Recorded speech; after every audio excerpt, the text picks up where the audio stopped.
Okay, good evening. And then it's my pleasure to introduce Kelly Berkey, who's our new fleet technician working across the way there in fleet for Bill Bischoff. So Kelly, go ahead.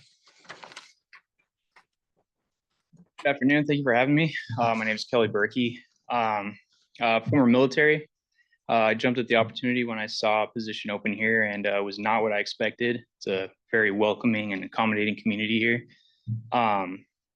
When I saw the position opening, my wife actually pushed me to go for it. She knows I like to work in service, the military and everything, and she thought this would be a really good fit for me. And I love it. I love knowing that I put an impact in my community here. But yeah. Great. Thank you. Thank you. Welcome, Kelly.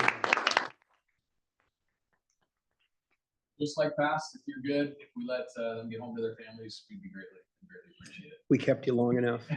Thanks for coming in. Appreciate it. Welcome to the team. Okay. Next up, presentation of life-saving awards. DC Huffman will now present 2 life-saving awards.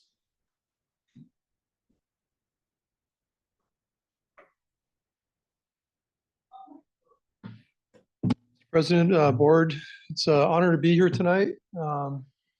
Want to thank everybody here, specifically the officers will be mentioned in a second here, but we wouldn't even be here if it wasn't for Lieutenant Gasperson and the crews that went on the call and recognized the teamwork and forwarded that information to us. As everybody in this room knows, there's a lot of calls that happen every day, and we don't always hear about them, and we should. And this is why we're going to take the time to recognize this one, these 2. So thanks, Mike, for that, and all the crews that were on that call. And before we get started, though, I'd like to take a couple seconds to recognize our relationship with law enforcement. In addition, working side by side at emergency scenes to help the public, law enforcement officers are there to help protect firefighters from violence, and they help secure emergency scenes. And for our part, we provide medical care for officers that have suffered in the line of duty injuries. And in between these professional interactions, we just typically make fun of each other. But it is nice to be, respectful and recognize the incidents when they happen. So tonight we're here to acknowledge the actions of 2 officers doing separate emergencies. If Officer Jordan Ferguson could step up here, please.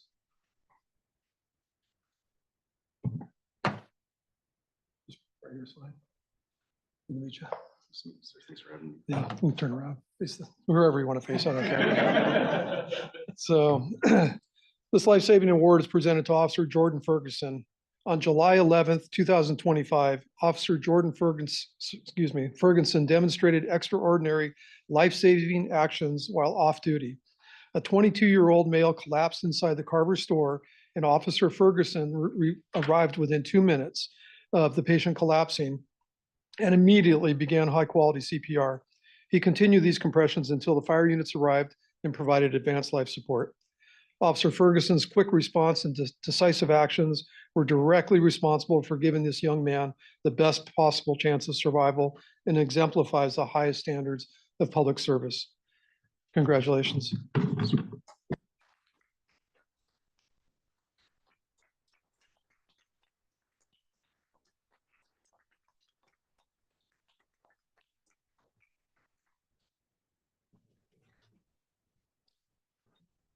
Next, we'd like to present a life-saving award to Deputy Jake Osmus.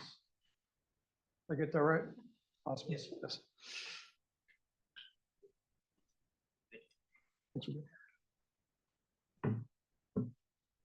In recognition of your courageous and decisive actions on July 29th, 2025, when you arrived ahead of EMS and fire units to a traumatic incident involving a 3-year-old child struck by a riding lawnmower. Your immediate application of a tourniquet controlled life-threatening hemorrhage and played a critical role in the child's survival. Your quick thinking, calm under pressure, and dedication to public safety exemplify the highest standards of emergency response and interagency collaboration. Thank you. Congratulations.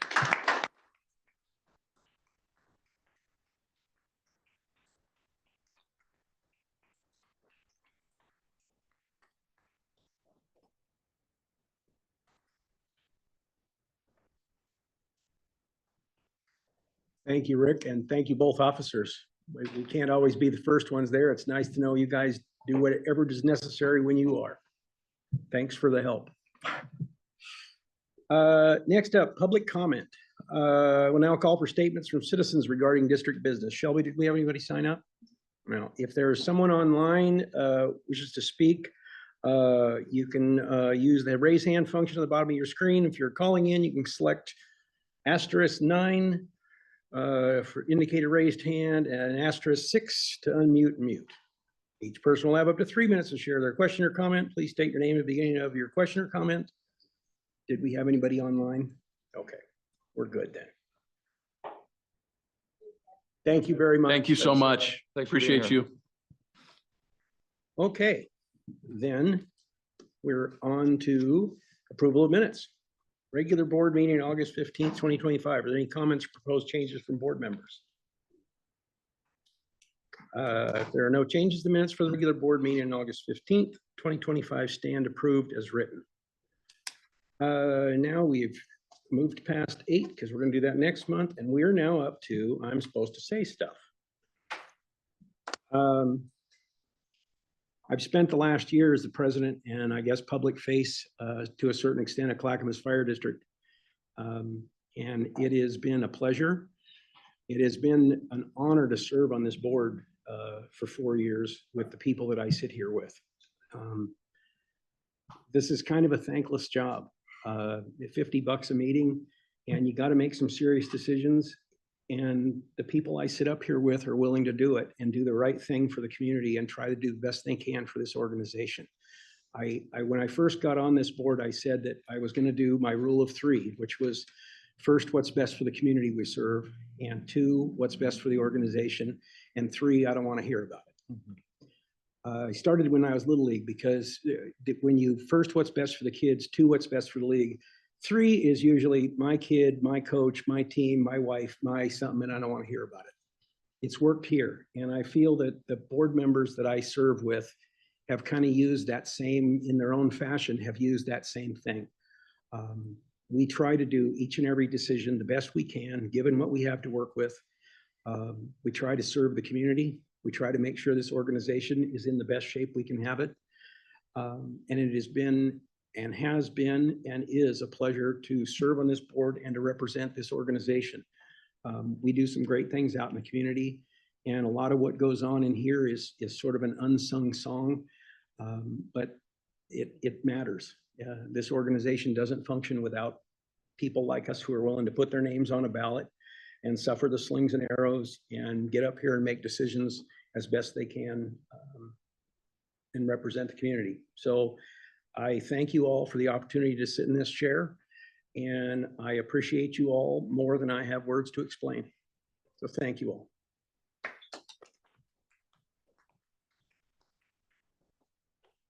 And now we get to throw somebody else under the bus. We have election of board officers, and I will now, nominations are now open for the office of president. I nominate Jay for the presidency. Second. I have a motion and a second. Any other nominations? No? Well,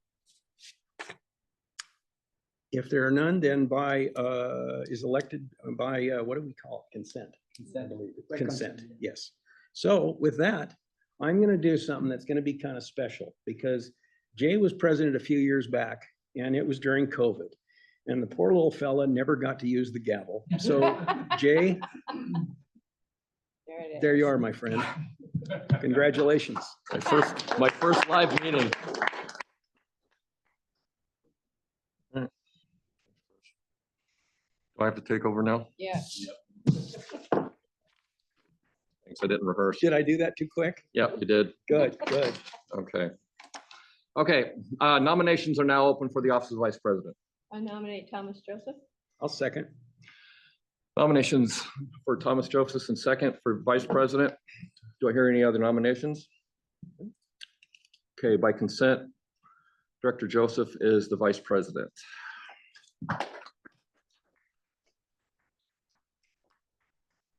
Nominations are now open for the position of secretary treasurer. Do I have any nominations for secretary treasurer?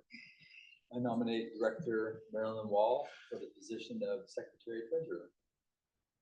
I'll second. Have nomination and a second for Marilyn for Secretary Treasurer. Do I hear any other nominations for Secretary Treasurer? No other nominations for Secretary Treasurer. By consent, Director Marilyn Wall will be the Secretary Treasurer. Okay. Okay, business. Action required. Interfund loan. Mark. Okay, Logan, so this staff note was on page 8 of your packet. This is the resolution that we have a fund balance and a cash balance issue that comes up this time of year as we wait for the property tax revenues to come in November, which generally means that our general fund is going to run out of cash here shortly and rely on existing fund balance, namely the capital replacement fund. Forgot to turn on the mic. Okay, so again, this will allow the loan of funds from the capital replacement fund to mainly the general fund. There is also the possibility that there'll be a shortage of cash in the grants fund as we await federal reimbursement, and also in the wildland fund, depending on the federal and state reimbursement for those funds. So this is, like I said, something we do every year. I'm happy to answer questions or to appreciate approval of the resolution. How much did we do last year? Same? It was probably similar last year. I think general fund was a little less in terms of how much we needed to borrow. That's what I thought. Okay. But personnel expenses are higher this year. Okay. Actually, it's not a question, it's a comment.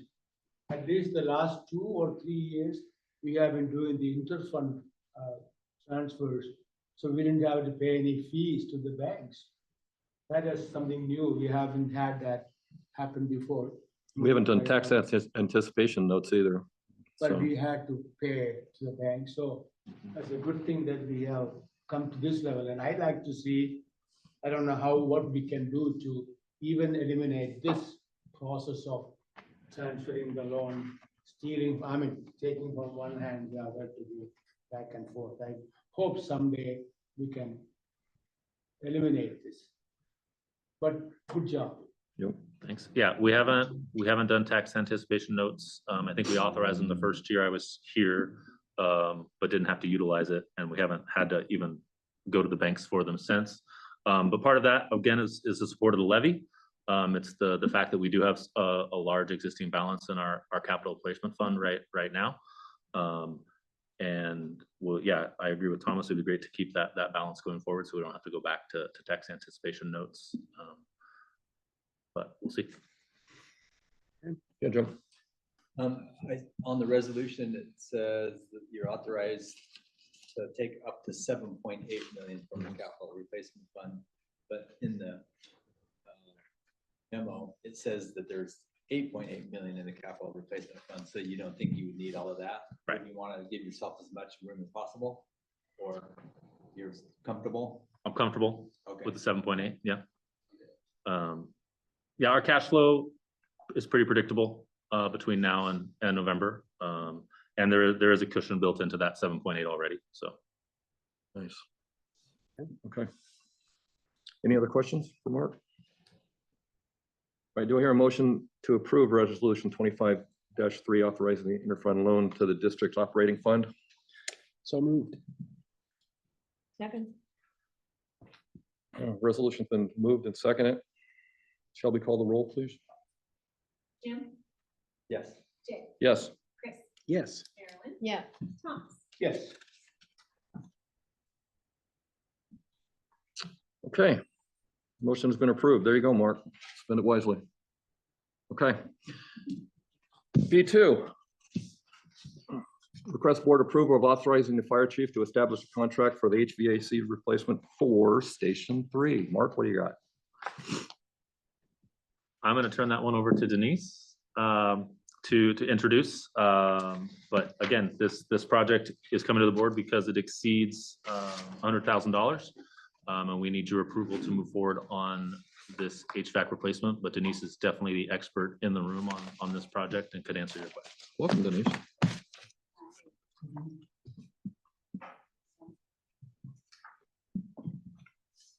Hey Shelby, we probably have to put this in here from now on to make sure we turn the mic on. Got it. So we're looking for approval for the board, from the board for $410,000. This is a replacement of 2 rooftop units, the dampers, thermostat, software, and programming for Station 3. The current units are from 1996, well beyond their useful life. Typically, we're looking at 15 years, stretching maybe 20. We're in our 30-something years on these. These are 10-ton units, and we would be upsizing them to 17.5-ton units because they are not quite satisfying the building and are utilizing a lot of electricity in doing so.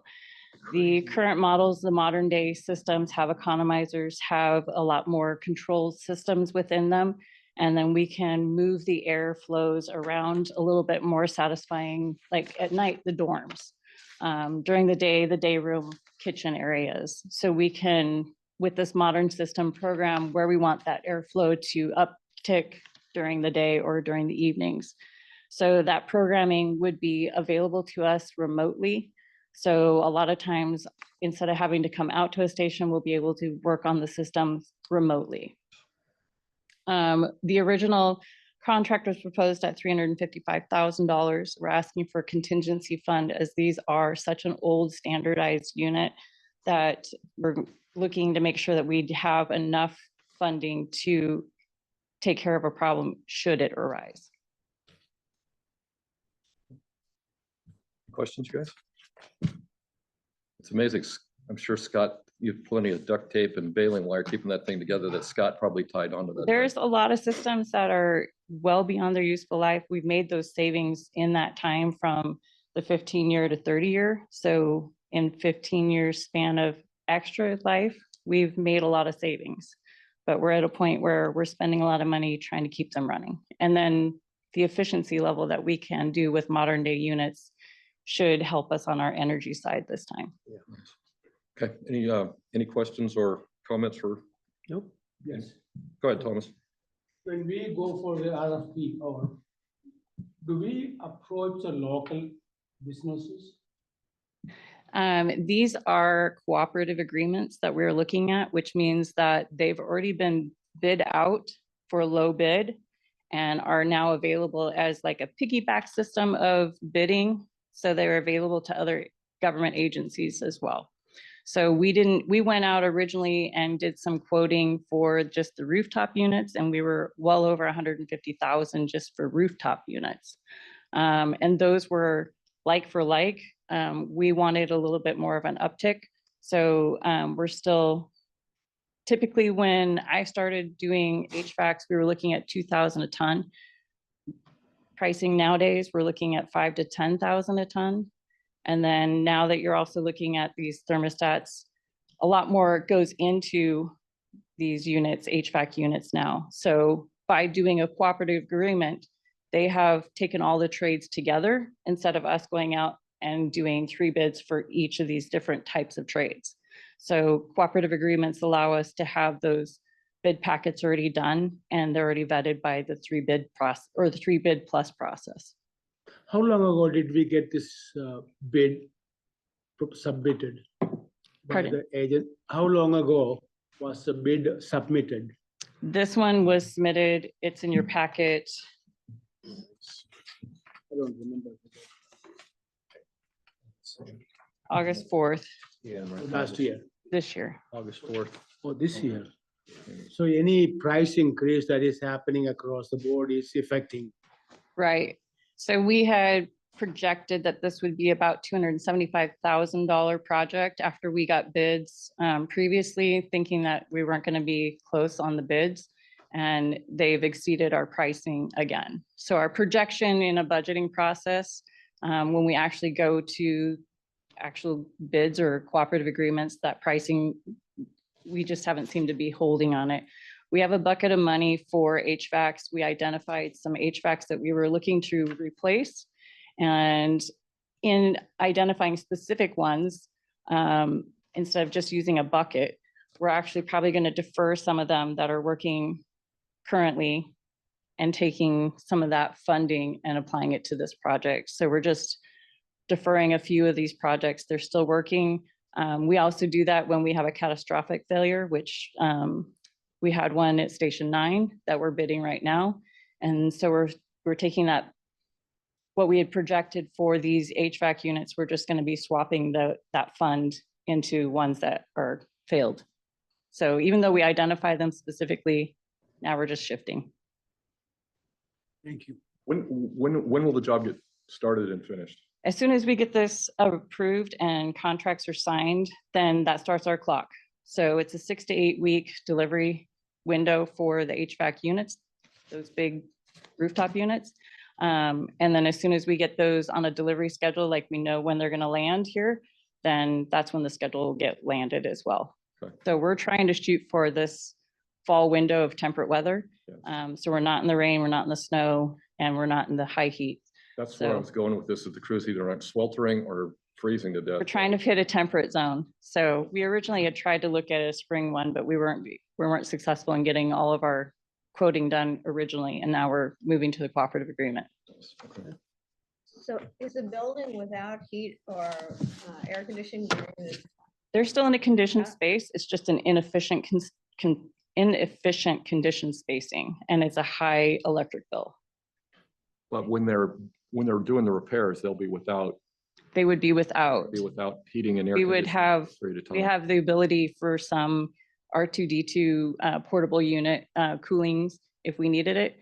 But for the most part, you can open a window. Those have operable windows in that station, which would give us the temperate air, ambient air. Anything else? Yes. All right, do we hear a motion authorizing the fire chief to enter into a contract with Train US Incorporated for HVAC replacement for Station 3 in the amount not to exceed $410,000? I so move. I'll second. Moved and seconded. Any other discussion? Okay, shall we call the roll, please? Jim, Yes. Jay, Yes. Chris, Yes. Marilyn, Yes. Thomas. Yes. Coolio, thank you. There. All right. No other business. It looks like we're up to man, talking about the board policy manual, please. Good evening. Thank you. Congratulations, Mr. President. Tonight we have in front of you for review the board policy. So this is the first step. Part of each. Sure. Maybe just on the microphone just for those listening Yeah. online. Yeah. Thank you. Again, board policy manual review, first month of a two-step process. So tonight, the intent is to bring staff's recommended changes to the board, some updates, and then also receive feedback from the directors of anything that they may want to see updated, changed, or discussed. So we can take those back today or take those next month, but it's kind of an iterative process. To walk through the manual, there's some contextual changes just across it in terms of font changes. And as we get through it, you'll see in the next edition, changes to formatting, those types of things that'll come with any insertions or deletions that we've needed to make. But on page 34 of your packet, we get into the cover and really you see the logo change. We have some new brand standards. So the new logo is on that page. On page 35, you'll just see the table of contents. And again, all those numbers there will be changed. The page numbers will change as the addition's finalized.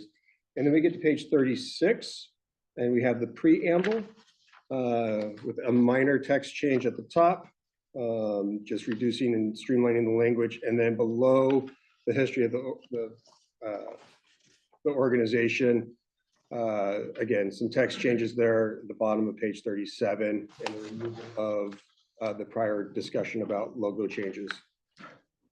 If you turn to page 42, you'll see just the updates to the term expirations for each of the board member positions. And then on page 46, finance is asked to remove the board approval of the audit agreement from the calendar. That is something that the CFO and the fire chief have been handling and will handle. And then on page 48, there was also the request of an insertion about reviewing the impacts of non-labor group or non-represented employees during the budget development process. There was a request by one of the directors to change non-labor group employees to non-represented. So unless there's any other discussion on that, make that change as well.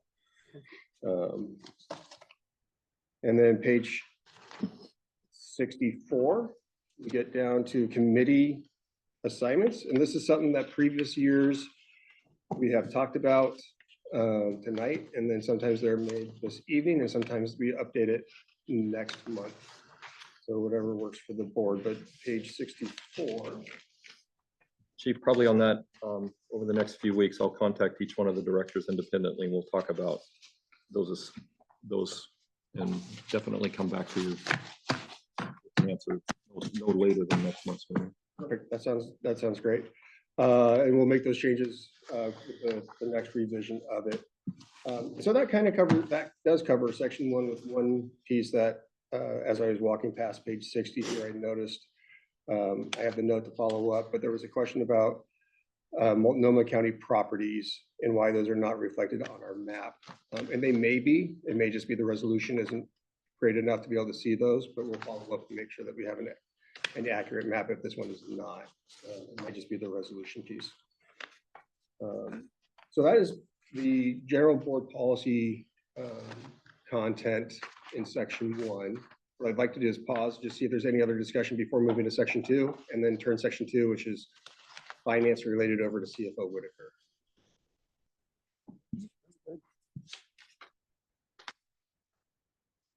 Okay. Anything, you guys? Okay. I'm good. Yeah, so section 2 attached to the board policy manual are a number of finance policies. The first one is the accounting policies and procedures manual. You will see some red line updates in there. Mainly that's because we were fortunate enough to be able to add a position, a new accounts receivables technician position. And so that just realigned some of the duties within the finance department. And so we reflected those change in the accounting policies and procedures manual. The next policy in there is the cash management policy, which starts all the way on page 81 of the packet.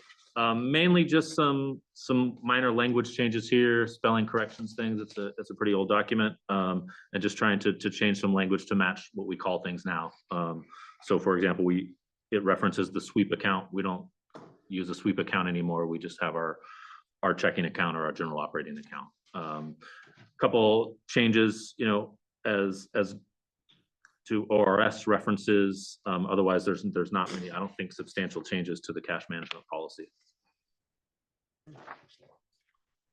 And then the next policy in there is the debt management policy.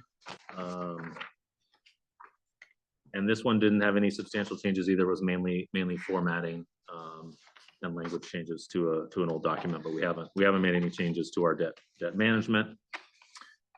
And then the last and probably the largest policy attached to the board policy manuals are purchasing policy.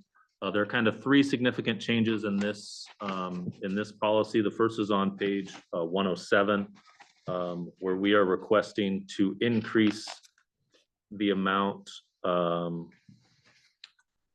the threshold for when we need to go to a formal solicitation process. So an RFP or an ITB. The current state law ORS allows special districts to not have to go to a formal solicitation process until 250,000. So we're requesting that increase so that we can just do 3 written quotes for anything under 250,000. That will save time. A formal solicitation process through an RFP or an ITB can take a lot of time and effort from staff to solicit those bids and follow the process. We still think by pursuing 3 written bids that we would get a good price and get a good test of the market. And so we would like to match state law on that piece. The second change occurs in a couple places, but it is a request that came out of the Capital Projects Committee and from our facilities team and specifically Denise. Right now, we require 3 written quotes for anything that is above $10,000. And what we would like to do is for facilities only make an exception that for facilities projects, repairs and maintenance, that threshold goes up to $20,000. Because what we're finding is it's very difficult to get contractors to come out and give quotes on what isn't with inflation now considered a small dollar project for them. I would still like most departments in the district to get 3 written quotes for things that are above 10,000. But I think for facilities, we have a good sense of the contractors we rely on and what things should cost. And so I'm comfortable. In certain cases, Denise and her team may still want to get multiple bids and quotes, but it removes that requirement that they need to call and find a time to meet with 3 different contractors on site to get a bid on things on some of these smaller plumbing or electrical, whatever project it is. So so we'd like to increase that threshold to 20,000. And then the last piece is in the special procurements policy on page 115. And again, this is a area where we'd like to match the state and state law. Currently for sole source procurements, we have to come to the board for anything, for any sole source procurement, whereas the state law only requires board approval if it's $25,000 or above. Again, finance would like to encourage every department to go out and get 3 quotes. And so we would still require departments to come to finance and sign off on a sole source procurement, even if it was under 25,000, but it wouldn't require us to bring every sole source procurement to the board. So I think those are all the changes, other than, some formatting and things that I identified in reviewing the policies.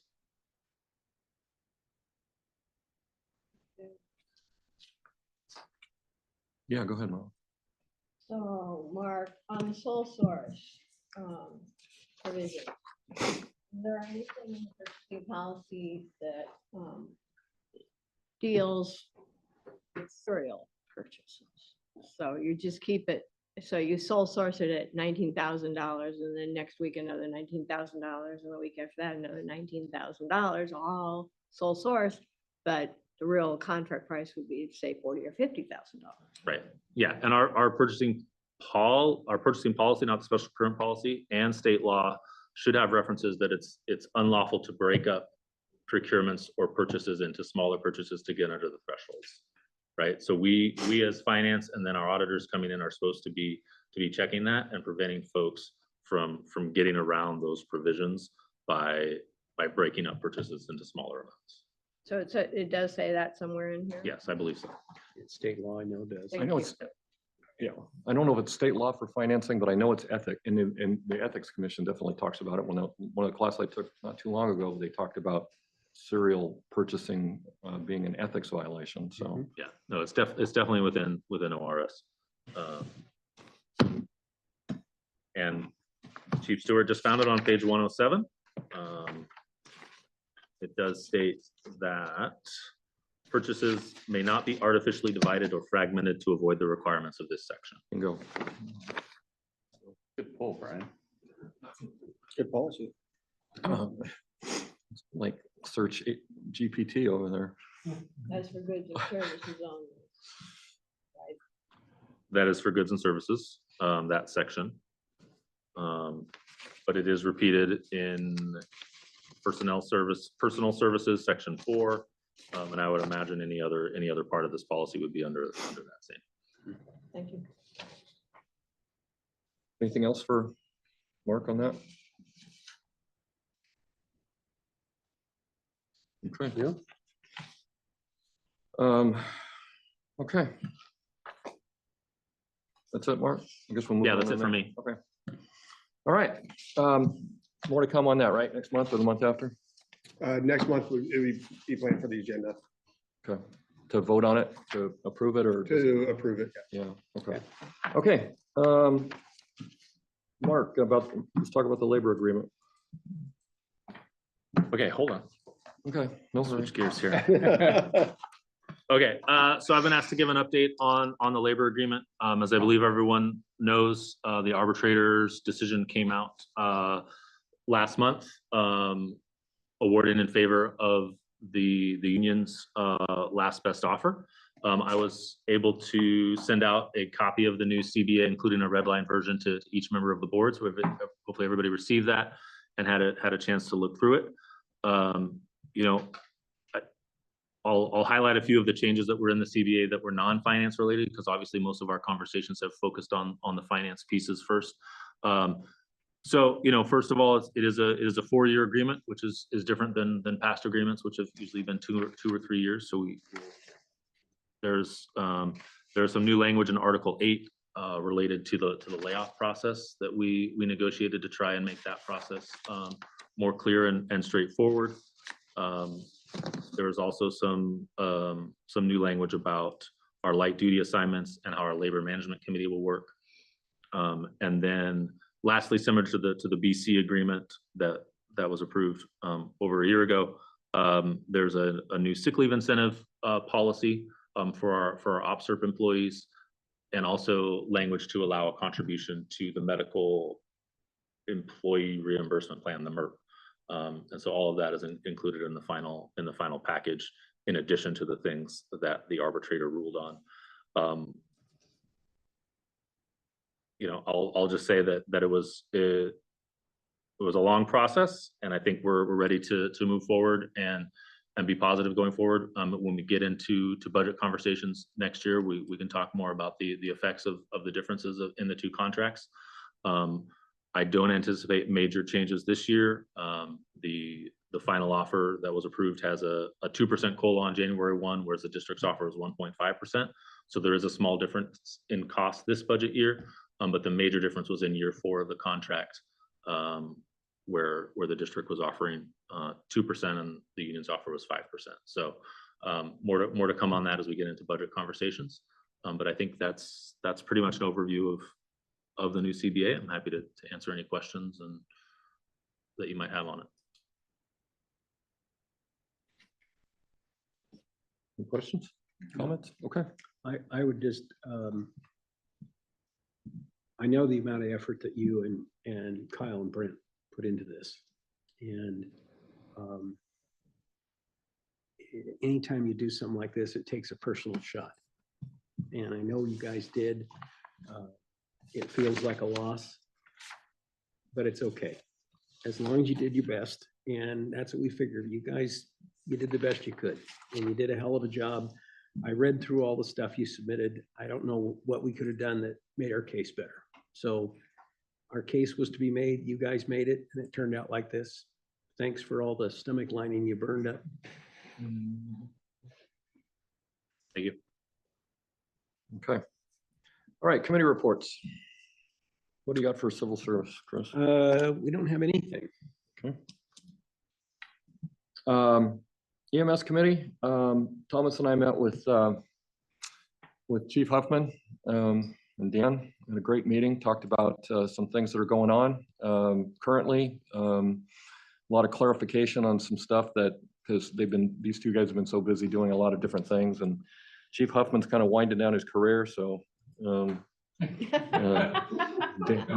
Dan's picking up where he's laying it down, and trying to do a little bit of a transition with that, and some goals. We talked about some goals in EMS moving forward. So anything else you guys want to add to that?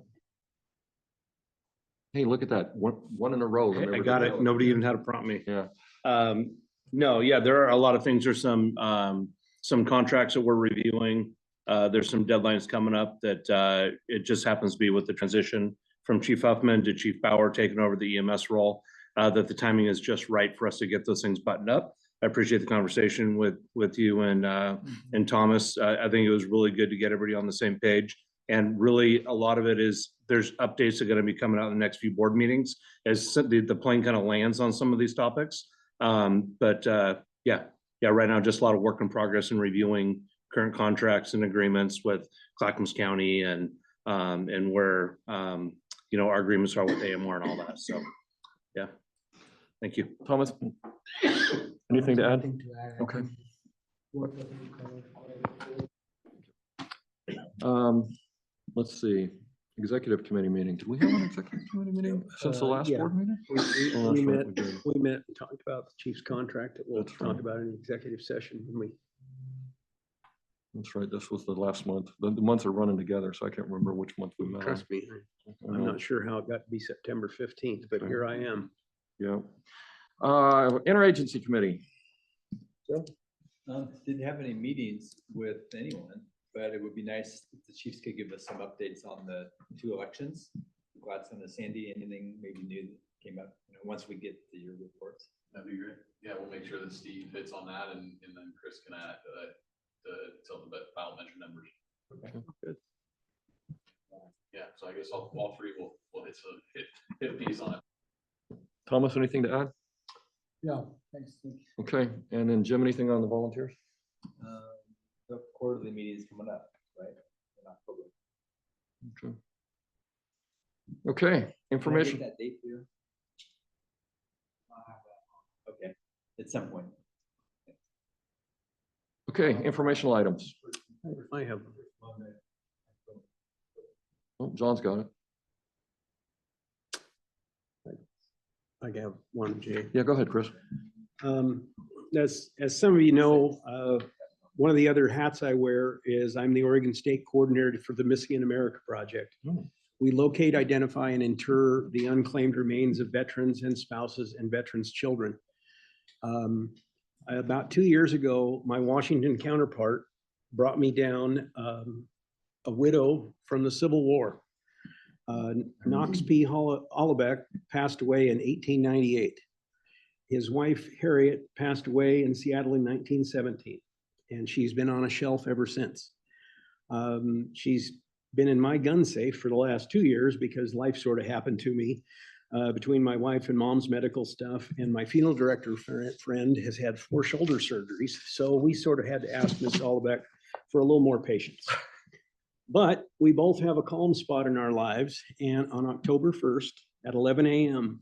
at Lone Fir Cemetery, the Hollebeck family will be put back together for the first time in 118 years. Or 108, I'm sorry.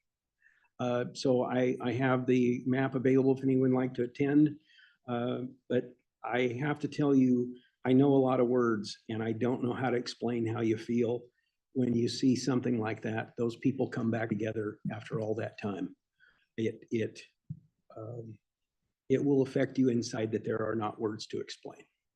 So I would welcome you all to join me. Thank you. Thanks, Chris. Okay. Anything else? No. Outside of the regular stuff? Okay. Okay. Divisional reports. Chief Brown. Okay, just to start off so we don't miss it, Steve, would you give a quick update on Sandy, and then we'll go to Brian on Gladstone, and then if you just close the door. Sandy, we continue to go to as many meetings and groups that are talking about the annexation bill. We have an open house scheduled for October 4th. We focus on annexation and an open house. And just meeting with the community wherever we can, and then answering questions.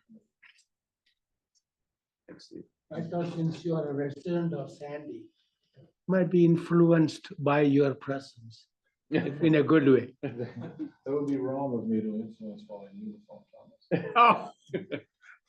How uniform, different story. Steve, Yes. are you getting good feedback out there? I mean, what's the flavor of the community? Phil might know that too, since he's out there. Yeah, most people are glad to see Phil gone, for one. Oh, Ouch. It's been really middle of the road, not anything negative. It's all been it's been positive feedback, good questions, nothing's popped up just yet. I would expect that there will be, one disadvantage I think we have is that the school district is going to be on the ballot with us. They're at $1.12 is what they're asking for. So that probably will look good for us, but I think we run the risk of just having too many measures on at the same time. So, but haven't heard anything from any groups.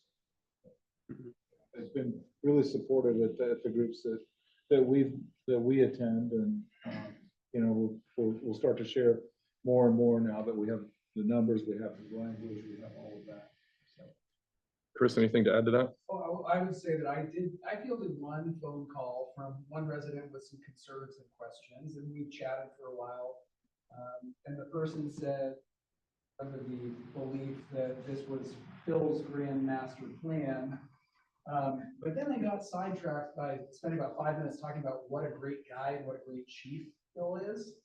And then they forgot what they were talking about, and we moved on to a different topic. So a little bit, I just wanted to restore your honor and integrity. You don't have to take that from Steve, you know that, right? Just on Sandy, since we're gonna, I guess we split these, the measure number for Sandy is 3-631. I have a question on Sandy. Yes. What's the historical fact on the school levy or school issues? Whether they pass or fail, or is it like Estacada? Yeah, no, it has passed. The past one passed, which was for high school and some other things. There's still some underlying issues in the community about the presentation of that and what was going to happen with the school that they said was not inhabitable, and but suddenly now is the grade school and has been since the election. So there's a little bit of that, but they passed. And Sandy fires never went out for. Sorry, Chris. Oh, no problem at all. I was going to let everybody know just about the technical measure number is 3-631. That's the measure that will appear on ballots only for Sandy residents. So if you're a non-Sandy resident and you get your ballot and it doesn't have the measure on it, don't panic. It's okay. The other thing, in terms of the temperature of the community, we're going into this election with some polling that we did back in March, right? And you've seen the results of that polling, and it told us that if we were straightforward with the community, just honest, very transparent, we brought everybody along with us along the way, that the community would be supportive of this measure.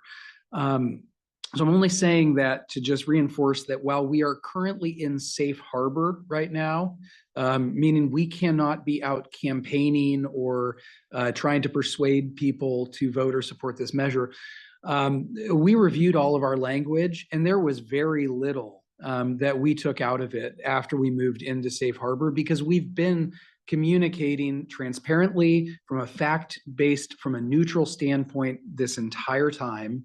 And so we're out there. There are no arguments in support or opposition to this measure. So what you have submitted to the voters, or what the Sandy Board of Directors submitted to the voters, excuse me, is what's going to appear.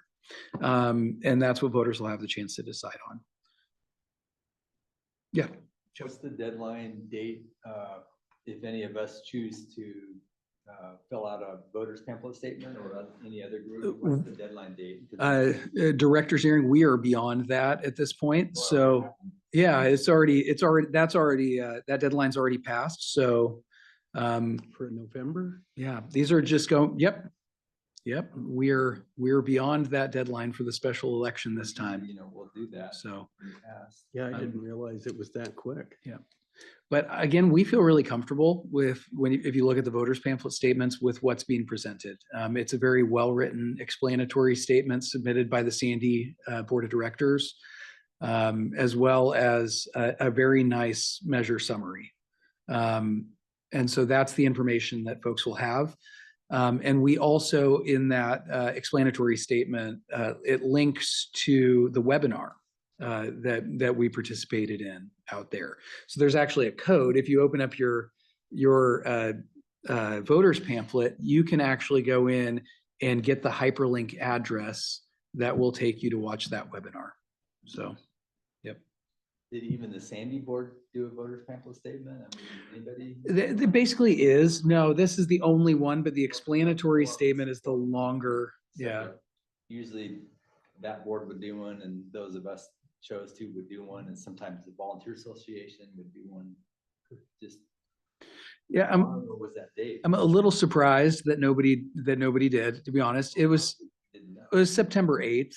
But at the same time, typically you see a lot of measure arguments in very controversial measures. Our measure, we don't believe is controversial.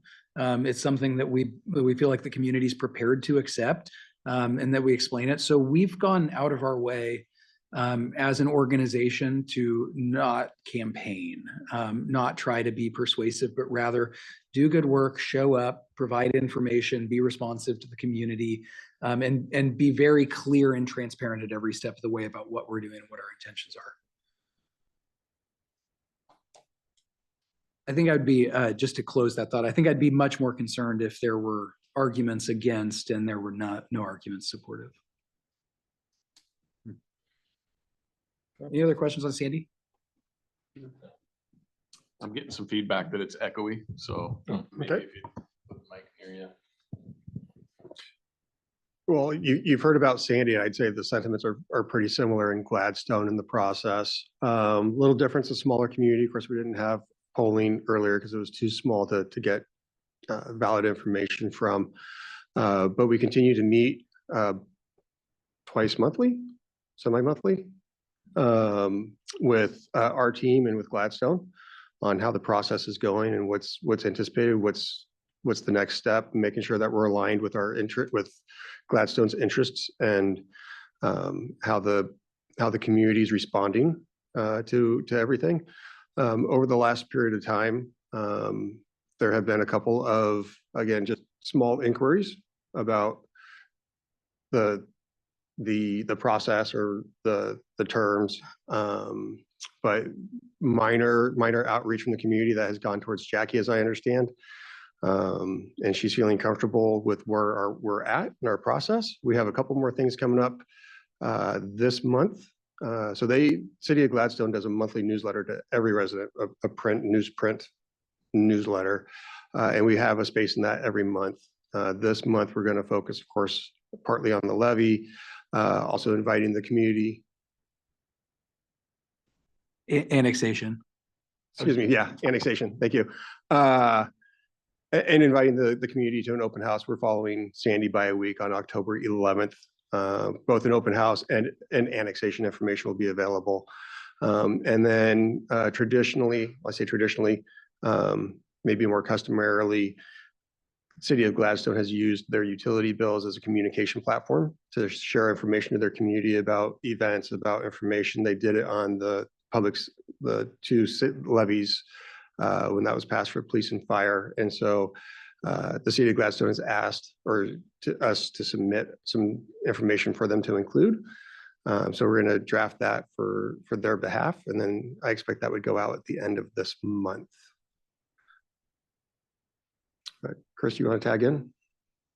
Right. Oh. Just say, Mhm. in the voters, thank you, Marilyn. In the voters pamphlet at Gladstone, do they have any statement against it? No, just like Sandy, there are no arguments in favor or in opposition to it. So Now that levy measure that is on the same ballot? No, there's no levy ballot. no, that was the levy that I was That speaking wasn't the to. last year. That was 2 years ago, I believe. Okay. So because they have a history of, school levy not passing, I was concerned if there is any other connected with our annexation. Yeah, the school levy was ran in May this year. It did not pass, and it did not come back forward to the voters. Oh, they didn't come back? No, not this election. Thank you, Chris. Yep. The measure number for the City of Gladstone is 3-627. All of the written materials for these are available on Clackamas County's website right now, so anybody is able to go access those and see what has been submitted for the voters pamphlet. The two measures are largely symmetrical with each other. The only differences are in the explanatory statements where the City Council of Gladstone is explaining a bit more of its local perspective and rationale versus the Sandy Fire District Board of Directors.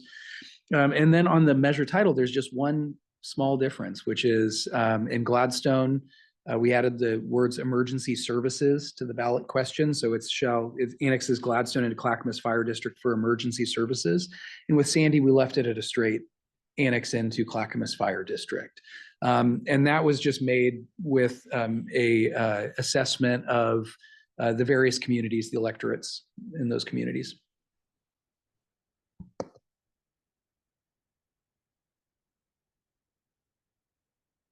Is there any other questions regarding Sandy and Gladstone? Great, thank you. Couple quick things that I'd just like to highlight. And we mentioned this a little bit last month, but I just want to point out again the water rescue team and the Oregon National Guard and that joint partnership.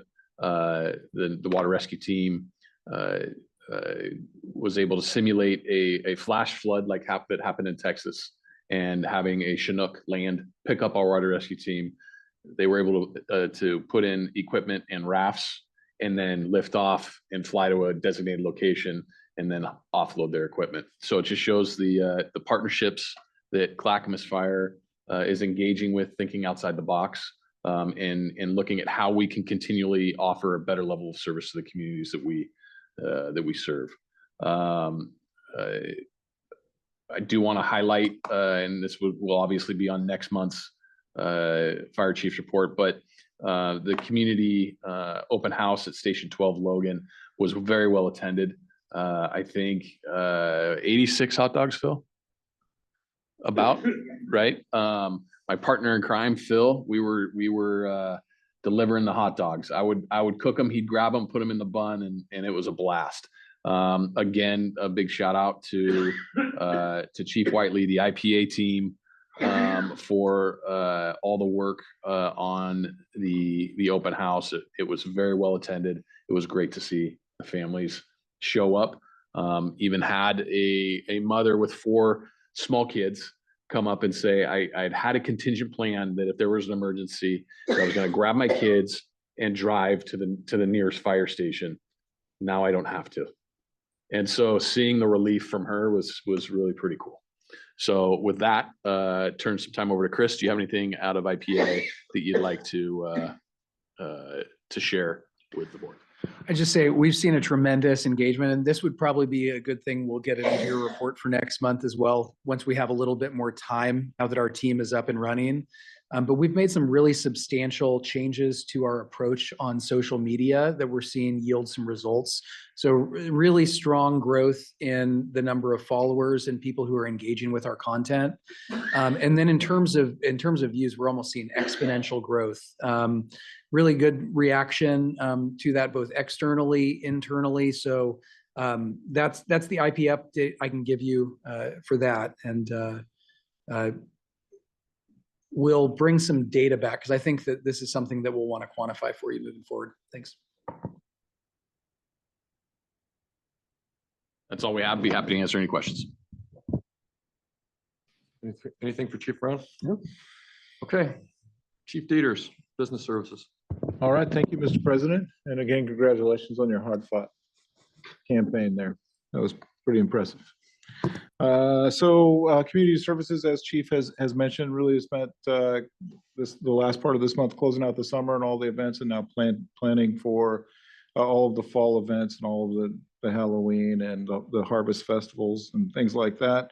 Health and wellness has been focused on our physicals, starting our annual physicals for the career staff, and then having the separate location has really proved beneficial, having the people come there for the one-stop shop. It's been going really great. I was over there for a meeting the other day, and it was just constant people coming in, looked like a methadone clinic or something. It was just people walking in and out of there, but they were our employees, so it was good. And then HR is working on developing and redefining our evaluation process, and then also held testing for AO and lieutenant. And our next civil service meeting will be on October 8th.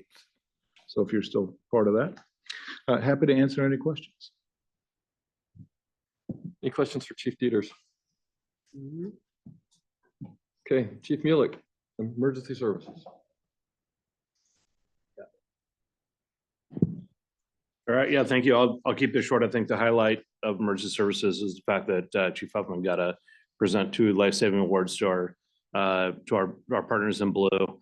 Not to underplay like their efforts, but it's dozens and dozens of times we show up on calls and they're there first and they've done some heroic life-saving event with whether it's Milwaukee PD, OCPD, the sheriff's office. It's always impressive what they do now with stop the bleed kits and AEDs on their units. It's been pretty impressive. So for me, that is the absolute highlight. Just to hit a couple things, we did have just a couple weeks ago, we had a rescue on Rupert where 2 of our newer members were able to locate victims within a house fire.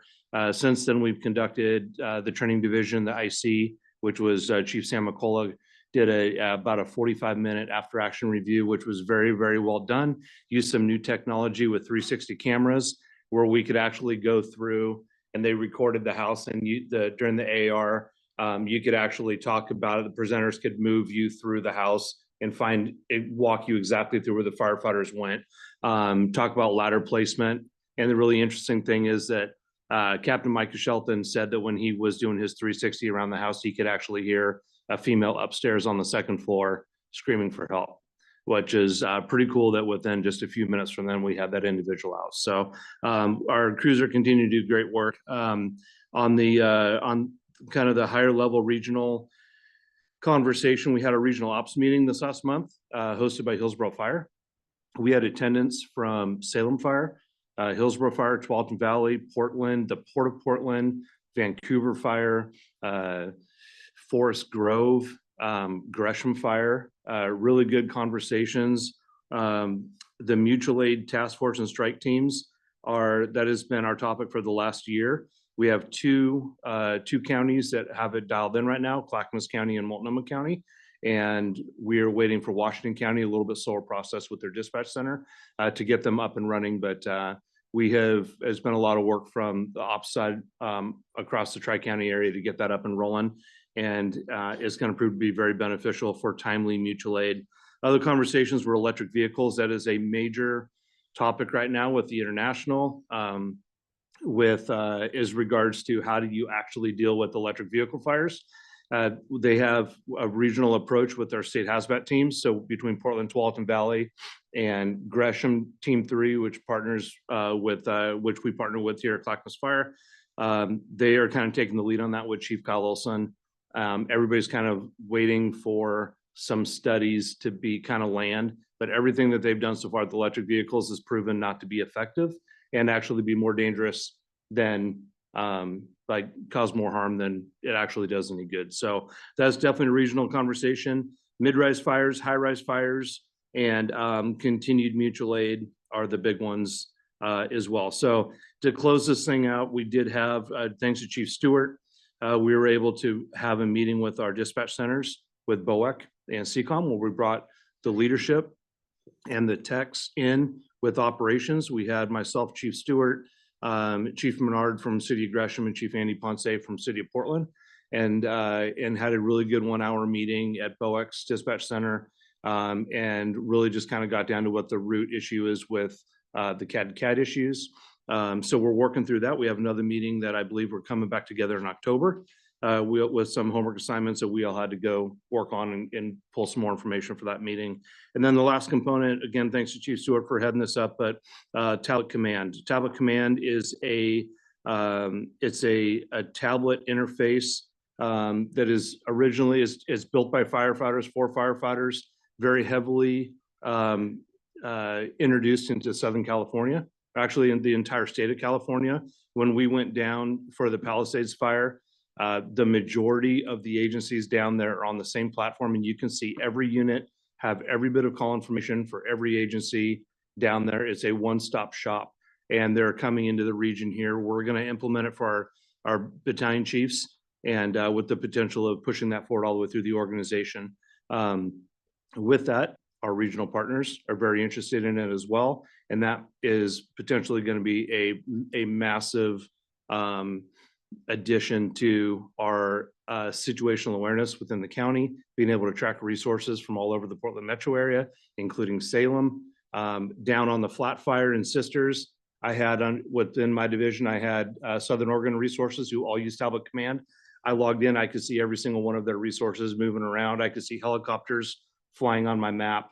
I can see every map layer that exists. The technology is there. And so we're looking to bring that into the region. We just had our training last week when they flew up one of the retired battalion chiefs who works for Talbot Command out of Costa. Yeah, exactly. Thank you. He came up and did a 4-hour presentation for us. So we are doing things, kind of land the plane here, to bring the region together, to improve the mutual aid system, and to have the closest, most available resource respond to an emergency. And it has taken a long, long time to get to this point where we're at, and I feel that we're almost there. I know, President Cross, we've talked about this multiple times, and a lot of people that are from Multnomah County been pulling their hair out over this. But I think we're making really good progress in the last 6 months. So I hope to be able to report out to the board soon that this one is checked off our list, but we still got some work to do. So besides that, end report from ops.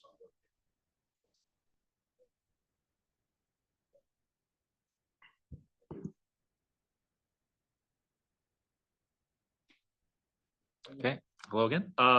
Per usual, the finance report is included in the budget packet. Starting on page 127. This early in the year, the finance report, there's not a lot going on. It's always a little strange, especially in accrual accounting for the first couple months where some expenses and revenues are being accrued back to the prior year. So you can't draw a lot from it. No property tax revenues have been received yet. I think the notable things there is our revenue compared to prior years is down a little bit. Part of that is due to the drop in ambulance revenue, which we've talked about. And then also just a change in our investment interest. Last year we had some treasury bills that matured in July and August that we didn't have that last year because the rates weren't as favorable. So the other notable thing is the drop in overtime, which was part of our budget plan to decrease costs. And so you're seeing that in the finance report as well.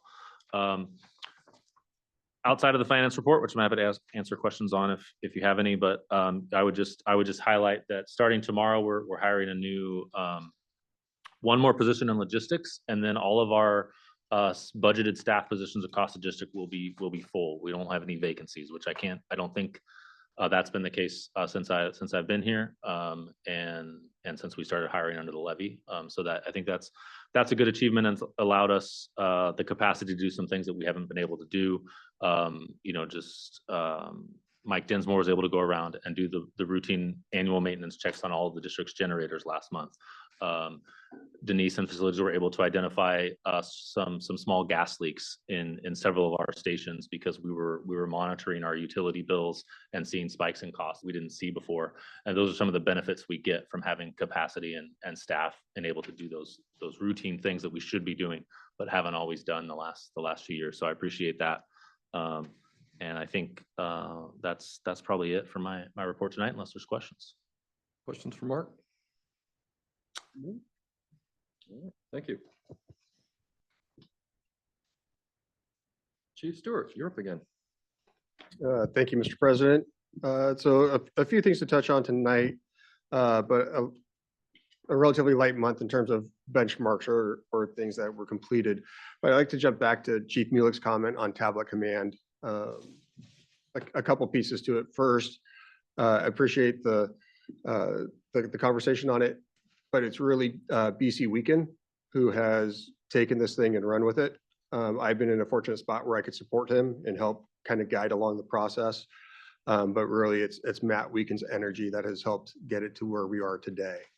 With that, there's a bunch of stuff on the back end.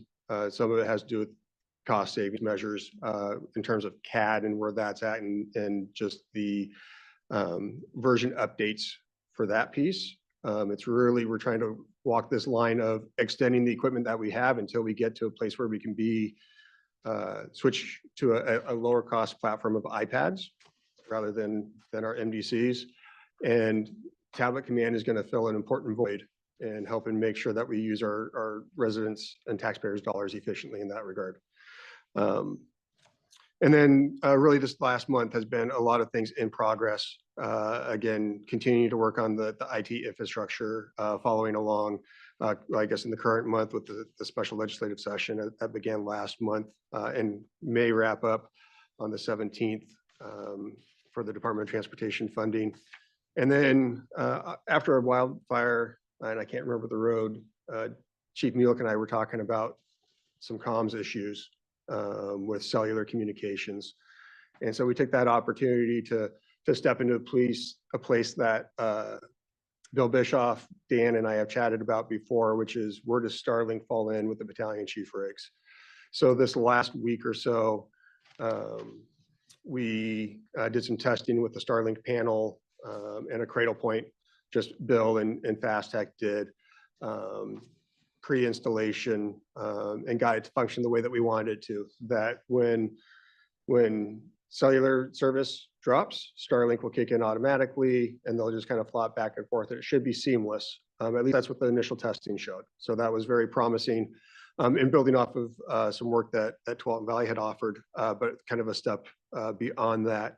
So we'll be getting a large size panel installed on, I think it's BC 303, will be the first one. So it'll be exciting to see that be installed and put that into a test process. And then we'll evaluate from there what the next steps are. But we're going to be leveraging some dollars that we had for satellite phones into satellite panels, which will provide not just voice, but of course, data, video, and all those types of things. And then just the last piece, I forgot to mention it during Gladstone because it was not related to the annexation measure, but this past weekend, Community Services Division partnered with the Rotary Club and conducted a smoke alarm campaign in the Two Rivers Mobile Home Park. So I don't have numbers yet from Sean about how many installations there were, but we were out in the community doing that this last weekend. That's all I have to report, sir. Thank you. Any questions for Brian? Okay. I wonder who is in charge of doing the R&D on the impact of AI in our fire service? So if it had to fall somewhere, it falls under IT, but it's not a single piece, right? Like we don't tend to operate with individuals, but the responsibility falls with me on the impact of AI. That's what I was thinking. But because AI is making an impact everywhere. But I don't know what we are doing to prepare or anticipate. So a couple of things, at least from my end. So I've attended some trainings where I've worked with the state associations, the SDAOs on best practices. We have a draft AI policy because a lot of it has to do with governance and security before we just open up a number of tools. But I think there's a bigger rollout. Once we identify the scope and scale of which we want to operate, it's going to be the training and getting people the tools to do it. There is a lot of opportunity for misinformation and a lot of opportunity for error in using generative AI. I think we have an opportunity to use some of that, but I think our biggest gains will be looking at agentic AI, which is using essentially agents, using AI to actually conduct and complete tasks for us that it can be programmed to do. But we have a lot of work to prepare for that. For example, even the generative AI piece where you're asking questions to make it useful for our employees and make consistency with brand marketing or brand standards. We have to get libraries and we have to get our GPTs trained to respond with the right information. So that would be my next question to Chris. When you are monitoring this social media, how do you correct, or if there is any misinformation out there, how do you respond to that? Yeah, luckily we are not seeing a flood of AI controlled chatbots on our social media feeds. It's always a risk, right? They can be deployed anywhere.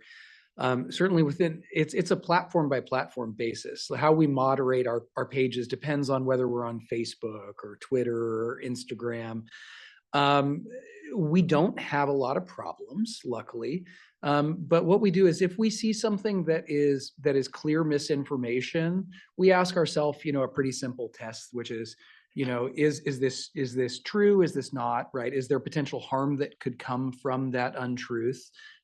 Is it our role as Clackamas Fire District to correct that? Or is somebody posting something about something completely unrelated to what we're talking about?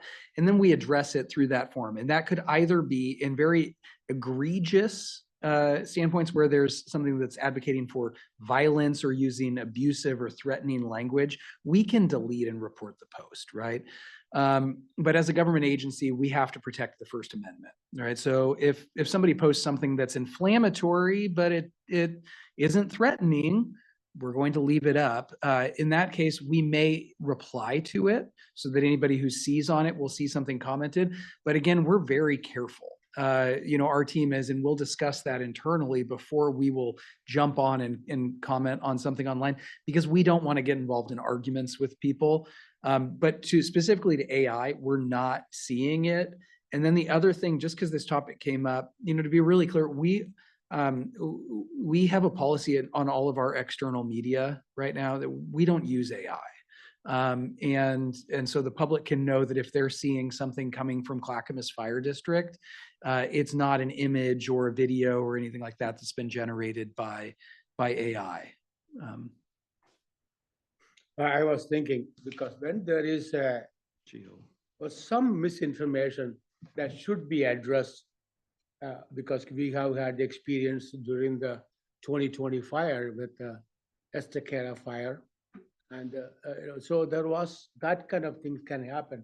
And I wish we had the capability now we have today to respond to that. Yeah, and I say strategically, like what we are doing is making sure that we cover every significant information source that our residents would be looking for to access information either about things going on in their community, their fire service, or specific incident type responses.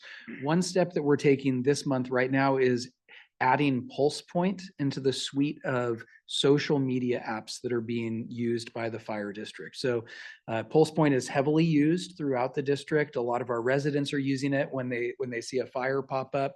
And we're actually getting our team members access to Pulse Point on the back end as Clackamas Fire District to just be able to report directly into there and not rely on third-party reporters to do that information for us. So that's just one way that we're attacking it. But we tend to think strategically the best way to combat misinformation is just with a lot of factual information and very clear, credible factual information. Lastly, I want to thank the board and the staff, everybody for that nice cake and a card. I was expecting a check, and next said the check was written, but Mark took it out. So, but I didn't. And I also know, Jay, you have no idea. You are the president. Shelby has a lot of influence. Last month, I complained very severely. I could hear hardly anything anybody said. Look what happened now. I could hear everything everybody said.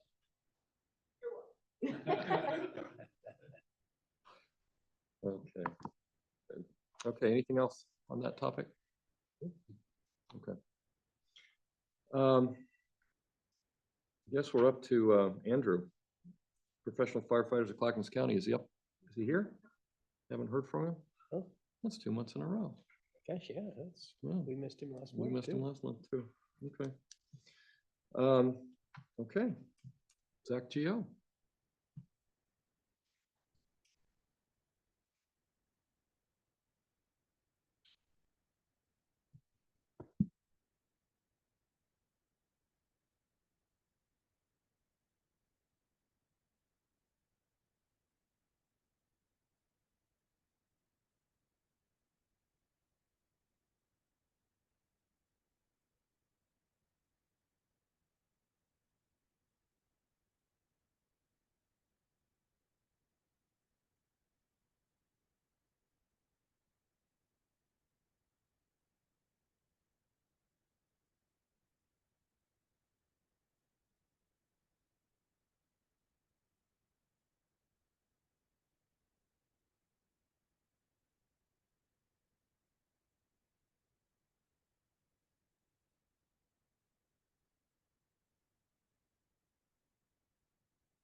Did I see somewhere there's a volunteer academy coming up soon? We have a volunteer academy for October. It starts on the 7th. Okay. How many folks do we have? My understanding from what I heard from volunteer coordinator. Yes. Good. Good, good. All right, thank you. Thank you. Any other Thanks, questions? Zachary. Okay. Strong work.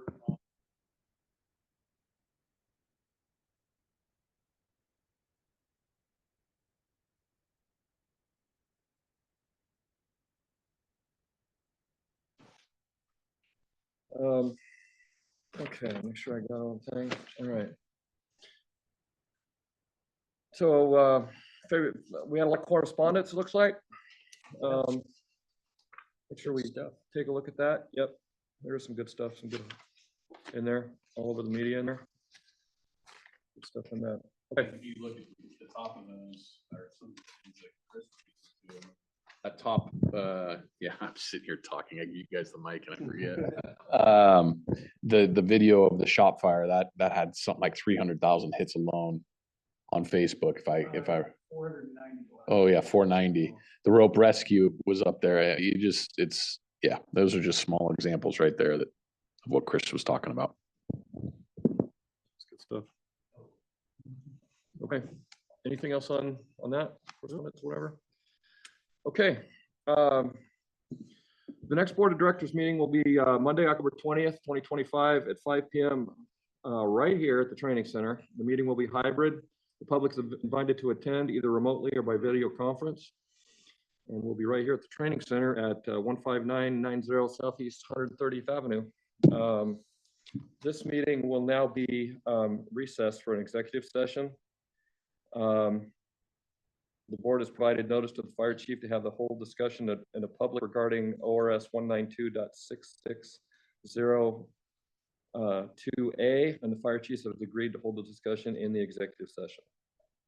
The regular board of directors meeting will now be recessed at 6:29 p.m. If you're in person, please make your way out to the lobby so that the executive session can begin. I'd like to point out that the clock is correct too.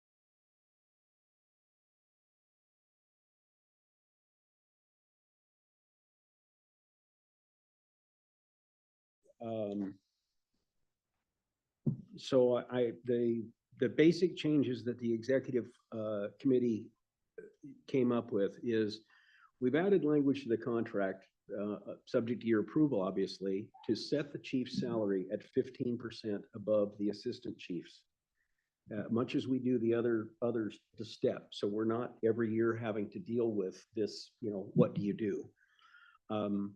The 15% was my suggestion. The other steps average about 10.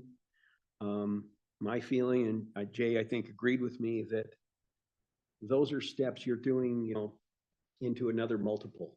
This is a step where you're going into one guy does that job, and it's a big step. And we thought that was fair. And we've done it with this effective basically July 1 of 2024. So it will be based on the assistant chief's salary back then. Actually, we froze the chief's contract, I think in May, but the chiefs agreed just to make it simple, we'll go July 1 because that was when a contract, rather than try and figure out those 2 months. But one of the concerns was, obviously if you set this, the chief's the one who sets the assistant chief's pay. So he could go increase them, and what do we do? And that's where Jay and I thought that we added the language about us looking at the non-represented staff in those other changes, because that's when he looks at that as the budget. And then we'll have an idea of what he's planning to do with them that would then affect him. So we'll see it before he could go do something like that. And I think it's a good idea to just have an eye on what he's doing, because it is, like I said, it's when you're making changes to a bunch of employees, that can snowball fast. And so this would give us an opportunity to see that, before it happened. Can I, one thing, and also you approved the locals contract. Yes. This gives the executive committee the same pre-budget cycle. It's not approval of a contract, but it's knowing what's coming. Knowing what we're looking at. Well, but the contract for the represented group does not include the assistant chiefs. Correct, but this portion of having this with the executive committee then goes through the budget process. Right. Which ultimately, if you approve. Right. Well, except the way that we budget currently, there's no line item to tell us what does an AC make. Correct, and that's where we would have that Right. conversation with the executive. That's why we did it pre-budget. That's why we said we wanted it before we went to budget committee, we wanted to have the opportunity to discuss with the fire chief what his plan was for doing that. That's why we wanted to do that, so. So the union contract's been settled, obviously. Yes. Set for the battalion chiefs, that level was set quite some time ago. Correct. So that's already done. Yes. All we're really talking then is the division chief and the assistant chief levels in Mark and some of those other positions, right? Yep. So then you're saying you'll meet with the executive committee and they'll make recommendations, so it'll come to us before they're enacted. Or during the budget committee process. Yeah, in the future. So what has already happened with the battalion chief's contract being settled, that gave the opportunity for everybody else except for the firefighters group to have so in the last budget cycle, everybody's salaries were increased at what we knew we had alignment on was we were at 4% with the labor group. And so everybody else got a 4%. Now in perpetuity, now that it changes, because typically what the history of this organization has been, if the labor group gets a 2.5% increase, then all the non-represented get a 2.5% increase. That's how it's typically been done. And so we forecasted this year, knowing what we had commonalities on, we forecasted the ACs, the DCs, manager staff, AAs, ATs, everybody else got what we were forecasting based on what we did this project. Are the division chief and assistant chief levels already have percentages built into them? Yes. So it's kind of already all done. Yes. There's so much, the division chief so much % above the battalion chief. Yep. Right. AC so much, so it's kind of already done. It's already done. Yeah. And then there was just this blank. Yeah. So he gets up there and then it's, we got to decide every year. And all those go back to July 1st, 2024. now, one that Marilyn did raise a good point when I talked to her earlier that we need to change is we said assistant chief's annual salary. What's that mean? Everybody sitting in the room knew what we were talking about, base salary, but we need to define that. So would it be, what would language be that would make sense? Would it be base salary? Achieve, yeah, I think that. Base annual salary? Well, what do you call it? We call it. What do you tell somebody you're gonna make what? We tell them their annual salary. That's what we say is your annual salary. And then you have total compensation. So total compensation and annual salary are two different things. So total compensation includes That would be the correct term, I know. your deferred compensation, your health benefits, your annual base all those Yeah, but things. his So contracts, we could put it as base. We could put it as base. Base annual salary. Base annual salary. I think that- That makes it. That's what the crystal It makes arbitrator looked at. that's what be, Yes. that'd be cleanest. I Okay, think. so are you okay if we advise Shelby to make that change to the? Well, base? I'm gonna wanna see, this whole section needs to be redone because it says in one part that we increase your salary. And then it says in the next paragraph, it's a 15%. So, I mean, this is totally inconsistent Where are you looking? Okay, so look up above, the board may increase fire chief's salary or its benefits at sole discretion by attending an addendum to this agreement. So we're proposing to do both, give you 15% It just says you and, may. It says Yeah. we can. You But- can if you desire, right? And so then in the compensation but then section, you've agreed to an annual salary that's 15%. So if we didn't want to give you 15%. you want to give me more, we- you could do it annually. But we couldn't give you less. It Like does- if- There's a if- stipulation in there that There says is. you can give me less. There is. Okay. So let me work me through the numbers. So if the ACs get a 4% raise and we give you 15 on that, did you get a 19% raise?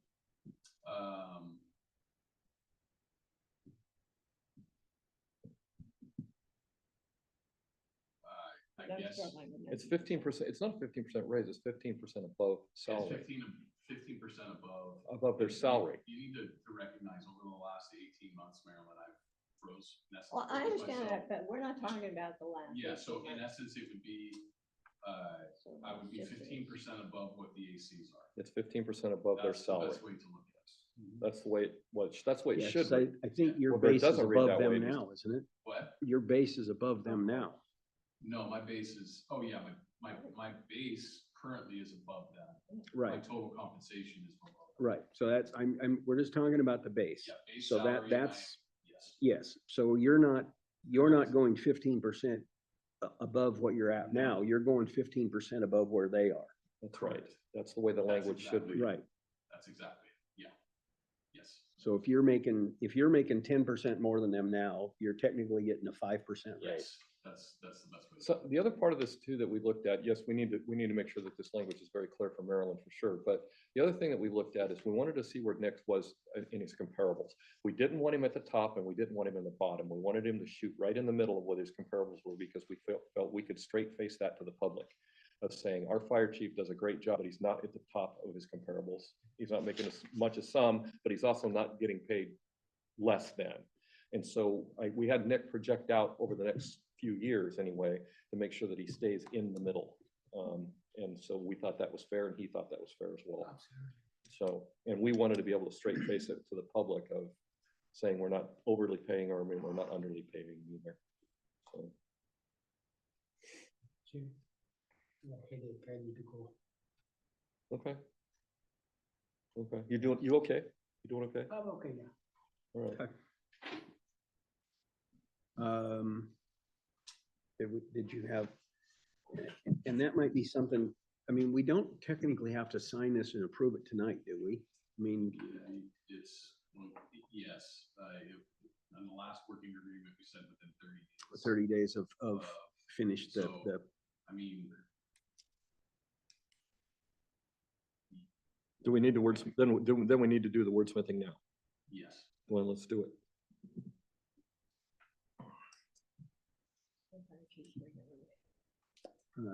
what's your regular rate? My regular rate right now is 217,200. No, see, for the sick leave buyback, we have to have a regular rate for you. What is that? The hourly rate is 106. Let's see, what'd you say? Hang on. Yeah, it's, I'll give you a second. Just last pay stuff. I'll just give you my most recent. Well, all you need to do is tell me that you actually have one. I do have an So- annual. yes. Somewhere, Yeah, sorry. there's it a is number. There's a number in. 104.42. Yeah, thank you. Okay, so that is an established number. I just want to be sure, Yes. again, that we don't have an ambiguous term in this, says Yep. use this regular Just rate and divide that everybody's looking at each other and saying, what What's the regular heck rate? is that? 2080. I didn't know we had one. That's what I thought. I want to make sure we're on the. Yes. Munis agent, let me just double check that because I think Chris is on point, but just let me just, because I just got the most recent pay stub.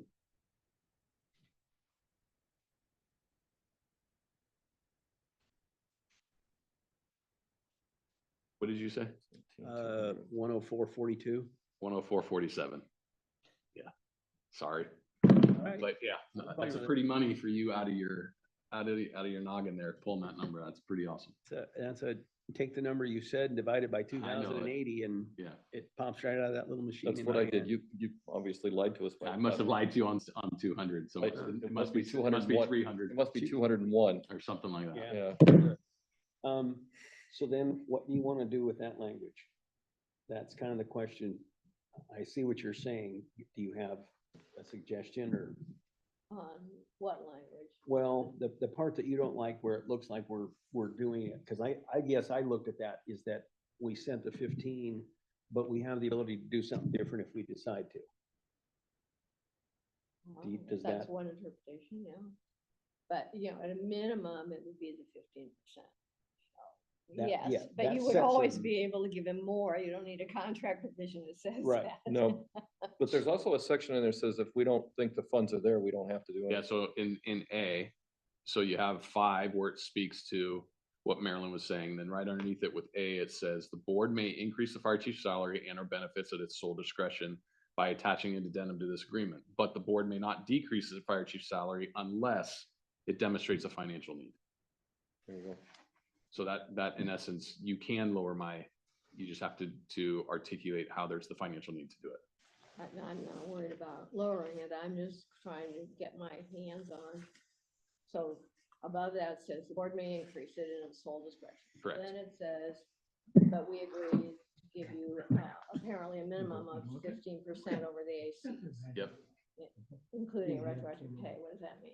Yeah, so I have been frozen for the last 18 months. I know. And so it is putting this agreement Well, into it's play. dating, if you're dating it July 1st to 24, then. so- That's it. Yeah, so that's just the retroactive pay of July 1st, because in May, the previous contract spoke to that the fire chief will not be having compensation, but upon completion of the labor agreement, that the, so if you look at the redlined version, Marilyn, Have the red line.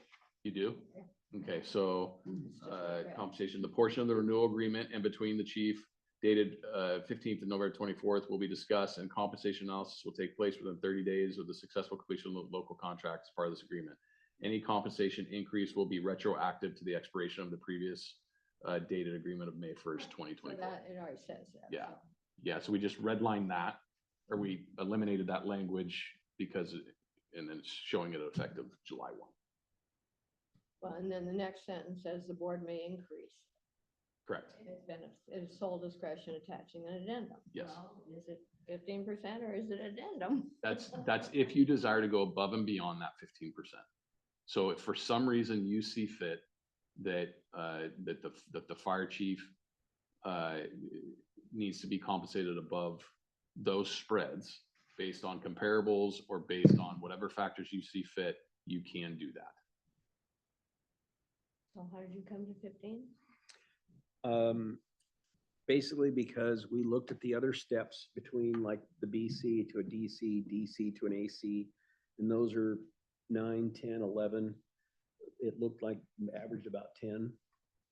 But I think the step from an assistant chief, from a division chief to an assistant chief, from a battalion chief to a division chief, I think that going from a job that 3 people are doing to that one right there seems like a bigger step.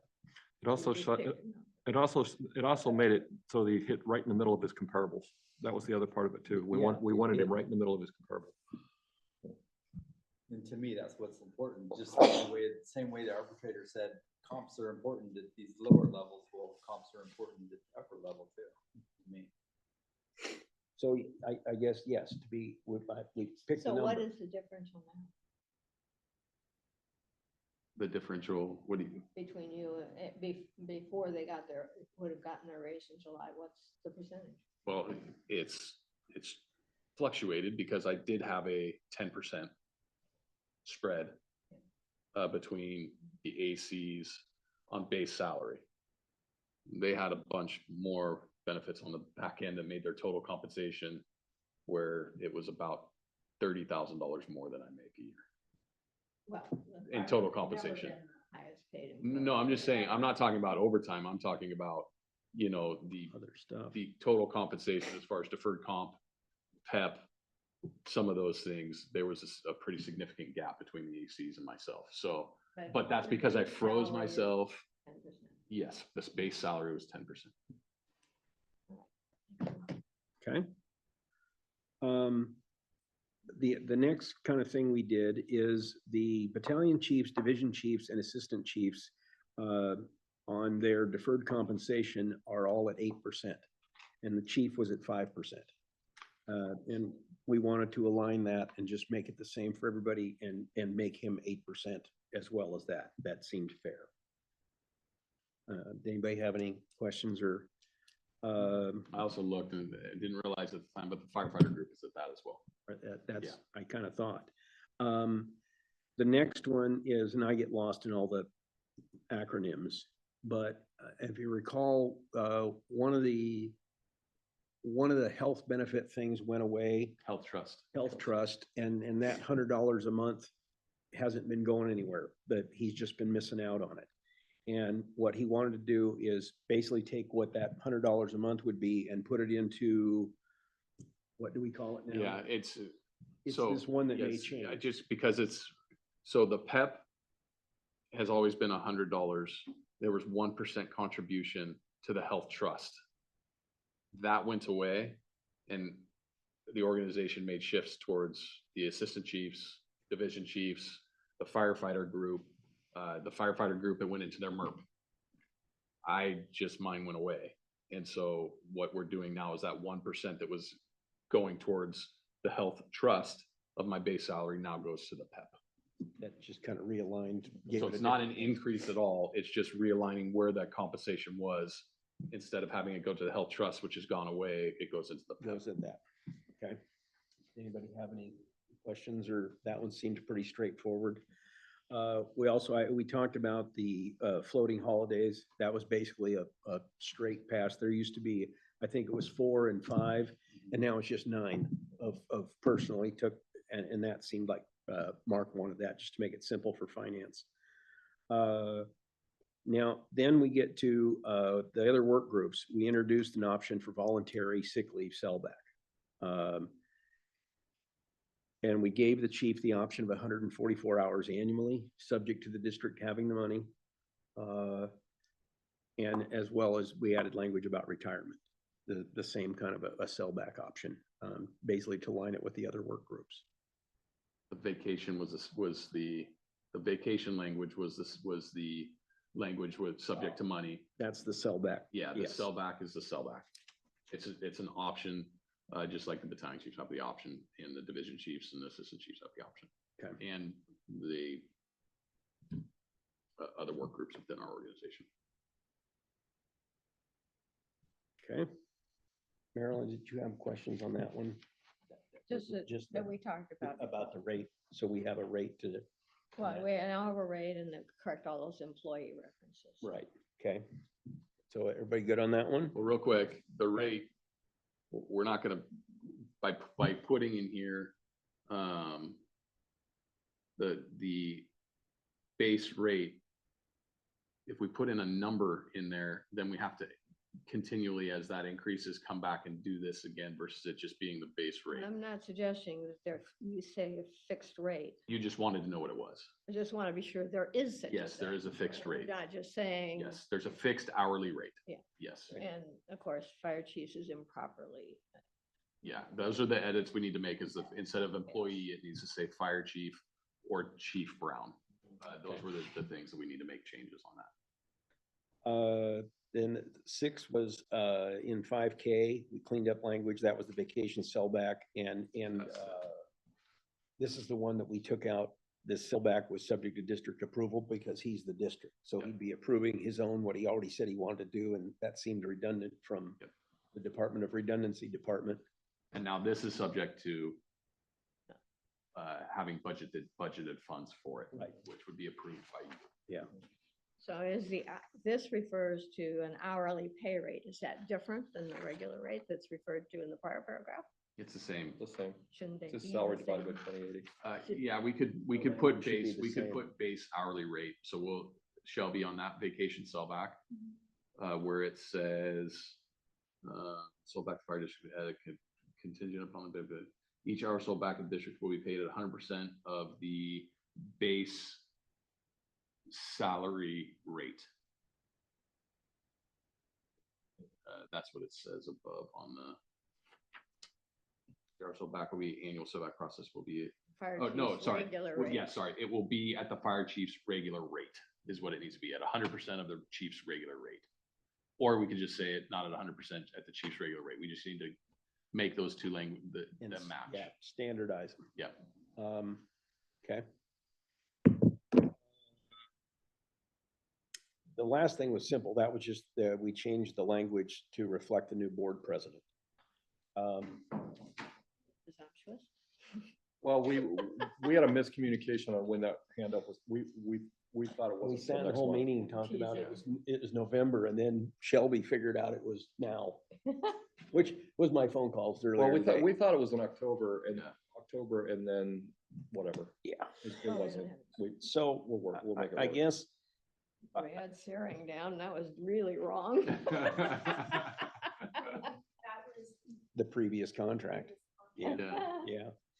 I guess what I would like to suggest is we can approve this contract subject to Shelby making the changes. And I would like to see if I can't throw Marilyn under the bus and have her do a final review of what you guys come up with and make sure it covers the things that she's looking for that we've talked about, have that 2 set of eyes on it. And once that's done. Why don't I, for the sake of this, I'll send it to the board president and he'll send it to Marilyn, get finalized before he signs it. Well, we can do that. That's Actually, fine. this doesn't actually require us to agree on a contract. It just says it's gotta be backdated essentially. And, I'd be okay with paying them, well, no, I guess not. Just says it'll be discussed, your compensation will be discussed, compensation analysis will take place within 30 days. Well, they did that.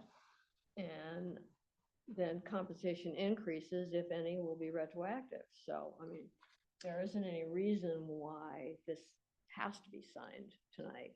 Other than, agree with you. Other than I'm at 18 months plus But you'll get. with, I know, but I agree. So it's something we can do, and we'll leave it up to, we can discuss this. If we can have the edits done and knocked out, I can actually come in tomorrow afternoon and sign it. Correct. And I can, if you guys trust me to look at it and make sure those languages, or I can send them out to you, and if you guys review it tomorrow morning. No, we can't do that. We can't circulate stuff. That's a great, so it would have to be, Okay, so have to be Jay. So I'll go in and I'll make sure that, I'll touch bases with Shelby, make sure that those edits were done properly, and I'll just come in tomorrow, and if the edits are, if the edits are done like we request, then I'll sign the document tomorrow afternoon, if that works for you guys. That works for me. Yep. I Okay. think you can read. Yep. Does that work for you, Shelby? Schedule wise, we can go back and forth. That's fine. That's fine. Yeah, we Yeah, can do if that. I it's guess. not till Wednesday, the world's not gonna come to an Well, end. Wednesday, once again. Thursday works too. Tomorrow afternoon, Yes. tomorrow after 2, I'm wide open tomorrow after 2.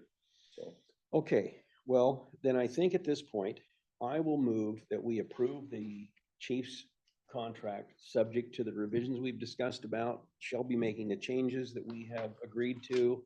And when that is taken care, Jay can sign it as per the requirement. So moved. Well, he's gotta, yeah, I guess that was just the motion.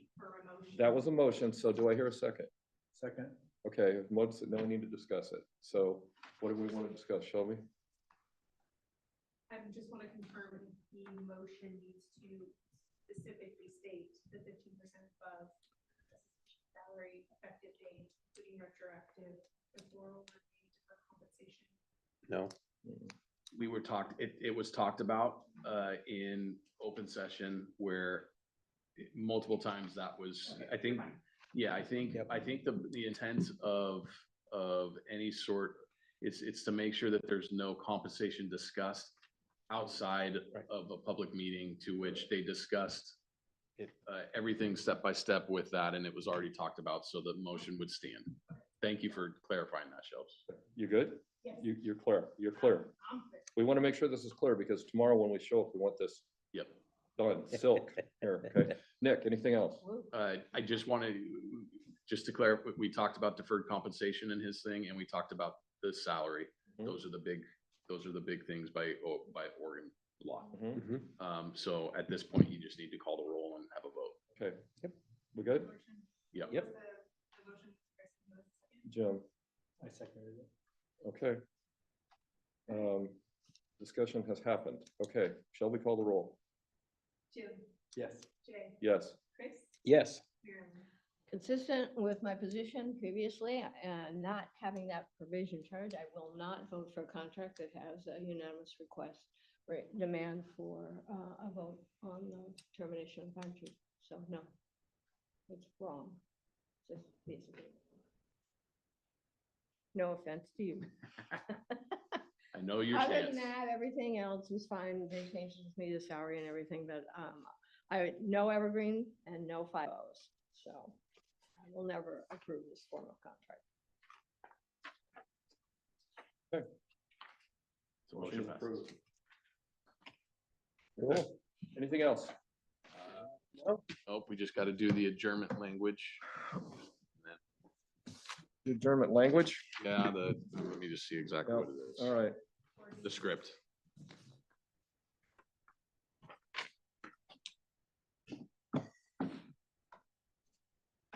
Okay, regular board meeting That's it. is now adjourned at 8:12 PM. Watch this. The first one. First one. Got to use